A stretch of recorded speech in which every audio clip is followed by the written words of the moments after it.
अस्सलाम वालेकुम। Welcome to my channel suspense horrible stories. तमाम वीडियोस अपडेट्स के लिए सस्पेंस हॉरिबल स्टोरीज़ को सब्सक्राइब करके बेल नोटिफिकेशन को ऑन कर दें। तो आइए सुनते हैं आज की वीडियो में कहानी खौफ की एपिसोड नंबर 2। ऑफिस में मेरा पहला दिन अच्छा गुजरा, मगर मुझे सीमा की फिक्र सताती रही। दिन में कई बार फ़ोन करके मैंने सीमा की खबर ली और हर मर्तबा सीमा की जानिब से तसल्ली बख्श जवाब पाकर मैं मुतमईन हो गया। शाम को घर आते हुए मैंने बाजार से चंद ज़रूरत की अशिया खरीदी। अगली रात भी मैं इस इंतज़ार में रहा कि शायद कोई गैर मामूली हरकत मुझे नजर आए। मैं हल्की आहट सुनने के लिए हमतन गोश था। दिल में एक वसवसा सा बैठ गया था। मुझे ऐसा महसूस होता जैसे कोई साया मेरे करीब आ रहा है, मगर वो मेरा वहम होता। हत्ता कि एक दफ़ा मैं किताब पढ़ने में मगन था तो सीमा ने चाय की प्याली मेरे करीब रखी तो बेसाख्ता उछल पड़ा, जिसकी वजह से चाय छलककर फर्श पर गिर गई। सीमा मेरे इस तरह बदहवास होने पर बेसाख्ता हंसने लगी। सूरत हाल समझने के बाद मैं भी सीमा के साथ हंस पड़ा। गर्ज इस रात भी शायद बंगले के भूत ने आराम को तरजीह दी और वो रात भी बगैर किसी तकलीफ के कट गई। फिर एक हफ्ते तक कुछ भी नहीं हुआ। शायद बंगले में रिहाइश पजीर भूत कहीं और हिजरत कर गए थे। एक हफ्ते तक कोई वाक़या नहीं हुआ तो मैं और सीमा मुतमईन हो गए कि बंगले के मुतल्लक जो खबरें गर्दिश कर रही थीं कि ये बंगला सेबज़दा है, वो महज अफवाहें साबित हुईं और मैं सीमा मुतमईन होकर इस बंगले में रहने लगे।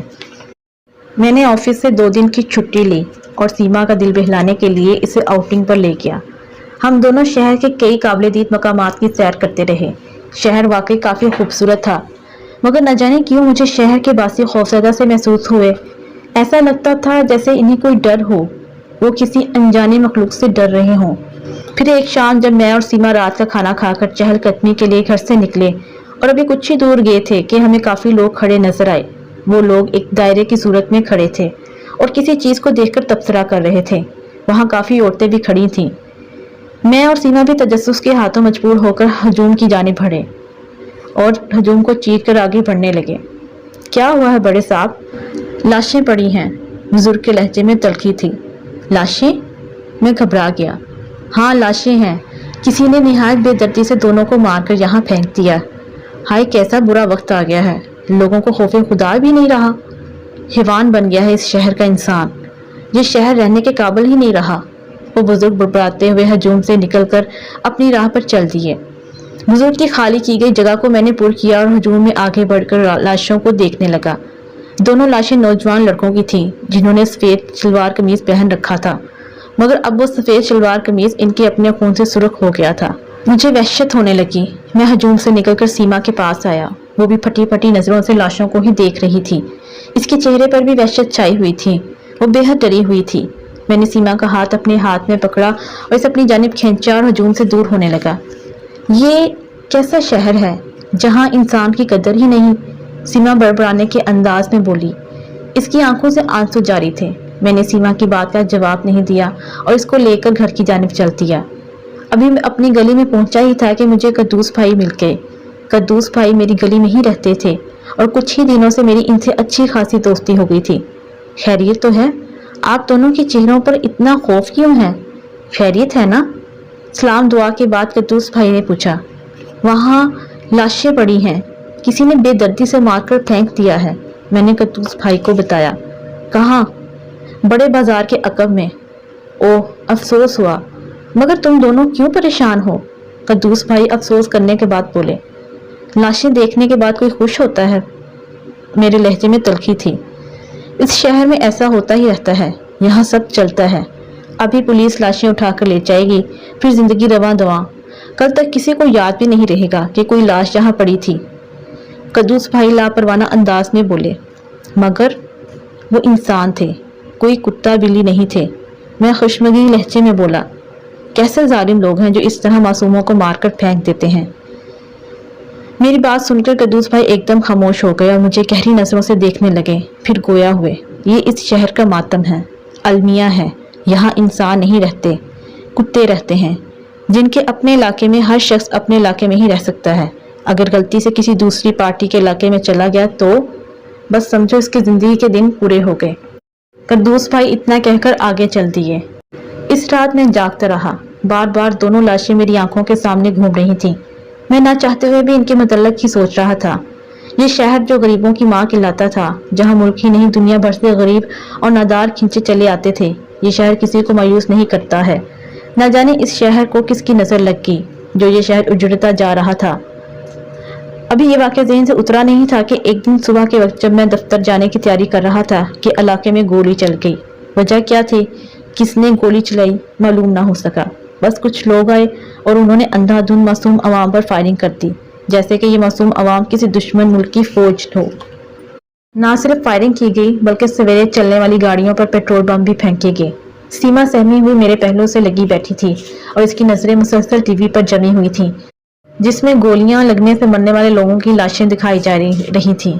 کیا یہ شہر رہنے کے قابل ہے؟ سیما کے ہونٹ ہلے۔ میں نے اسے بغور دیکھا۔ مجھے نہیں رہنا یہاں، مجھے میرے شہر لے چلو، ورنہ میں گھٹ گھٹ کر مر جاؤں گی۔ سیما نے اپنا چہرہ اپنے ہاتھوں میں چھپا لیا۔ میں بھی پھٹی پھٹی نظروں سے ٹی وی اسکرین کو گھور رہا تھا جہاں ہمارے علاقے کی فوٹیج چل رہی تھی۔ سیما نے زخمی نظروں سے میری جانب دیکھا اور پھر میرے گلے لگ کر پھوٹ پھوٹ کر رونے لگی۔ میں نے اسے اپنے سینے میں بھینچ لیا۔ میری آنکھیں بھی نم ہو رہی تھیں۔ میں نے اپنے دل میں ایک فیصلہ کر لیا تھا۔ اگلے دن آفس پہنچ کر میں نے اپنا پروموشن مسترد کر دیا۔ حالانکہ باس اور دیگر آفس والوں نے مجھے بہت سمجھایا، مگر میں نے فیصلہ کر لیا تھا کہ مجھے اب اس شہر میں مزید نہیں رہنا۔ آفس سے گھر آتے ہی میں نے اپنا ضروری سامان باندھا اور اسٹیشن کے لیے نکل پڑا۔ اب میں مزید اس شہر میں نہیں رہنا چاہتا تھا۔ سیما بھی میری ہم خیال تھی، حالانکہ آج ہی اشفاق کو واپس آنا تھا۔ میرا دل تو اس سے ملنے کو چاہ رہا تھا، مگر میں اس شہر میں مزید نہیں رکنا چاہتا تھا۔ ریلوے اسٹیشن پہنچ کر میں نے بلیک میں زیادہ پیسے دے کر اپنے شہر کا ٹکٹ خریدا اور ڈبے میں سامان رکھ کر سیما کو سامان کے قریب بٹھایا اور خود میں ٹرین کے دروازے پر کھڑے ہو کر شہر کو دیکھنے لگا۔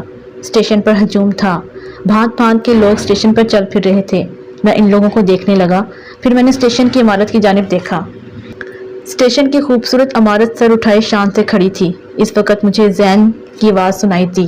کسی نے میرا نام لے کر مجھے پکارا۔ میں نے پکارنے والے کی جانب دیکھا، وہ اشفاق تھا جو میری جانب دوڑا چلا آ رہا تھا۔ اشفاق کو دیکھ کر میں ٹرین سے اترا۔ اشفاق میرے قریب آ کر مجھ سے لپٹ گیا۔ زین، میرا انتظار کر لیا ہوتا، اتنی جلدی کیا تھی جانے کی؟ گلے ملنے کے بعد اشفاق نے گلہ کیا۔ نہیں یار، میں مزید یہاں نہیں رہنا چاہتا تھا۔ سیما کی حالت ایسی نہیں تھی کہ میں مزید یہاں رک سکتا۔ میں نے اشفاق کے سوال کا جواب دیا۔ کیوں؟ کیا ہوا؟ اشفاق نے پریشان ہو کر پوچھا۔ سیما بھابی ٹھیک تو ہے نا؟ ہاں، وہ بظاہر ٹھیک ہے، مگر میں کہتے ہوئے رک گیا۔ مگر کیا؟ وہ ذہنی طور پر بہت ڈسٹرب ہے۔ اگر میں مزید یہاں رکتا تو شاید میں سیما کو کھو دیتا۔ میں نے جواب دیا۔ میں پہلے ہی کہہ رہا تھا کہ وہ بنگلہ آصف زادہ ہے، اس بنگلے میں بھوت رہتے ہیں۔ اشفاق کی سوئی ابھی تک اس بنگلے پر ہی اٹکی ہوئی تھی۔ اس بنگلے میں کوئی بھوت نہیں رہتا، میں نے دھیمے لفظوں میں جواب دیا۔ تو پھر اس شہر کو چھوڑ کر کیوں جا رہے ہو؟ اشفاق کے لہجے میں حیرانگی تھی۔ وہ بنگلہ بھوتیا نہیں ہے، مگر میں ایک بار پھر اشفاق سے کہا۔ مگر کیا؟ مگر اس شہر پر کسی بھوت کا سایہ ضرور ہے۔ کیا مطلب؟ کیوں پہیلیوں میں بات کر رہے ہو؟ اشفاق الجھن کا شکار تھا۔ ہاں میرے دوست، یہ روشنیوں کا شہر، یہ خوابوں کا شہر، یہ غریب پرور شہر، اس شہر پر کسی بھوت کا سایہ ہے جو بھائی کو بھائی سے لڑا رہا ہے۔ میرے لہجے میں درد تھا۔ اشفاق خاموشی سے میرے چہرے کو دیکھ رہا تھا۔ اسی وقت ٹرین نے سیٹی بجائی اور پٹری پر رینگنے لگی۔ میں نے اشفاق کو اپنے گلے سے لگایا اور زور سے بھینچ لیا۔ اس خوبصورت شہر کو بچا لو اشفاق، یہ شہر جو ہر غریب کی ماں ہے، اس شہر کو تباہ ہونے سے بچاؤ، میں نے آخری بار اشفاق سے کہا اور بھاگ کر ٹرین میں سوار ہو گیا۔ ٹرین میں سوار ہونے کے بعد میں نے اشفاق کی جانب دیکھا۔ اس کی آنکھوں میں آنسو تھے، شاید وہ اپنے شہر کا مرثیہ سن کر رو رہا تھا۔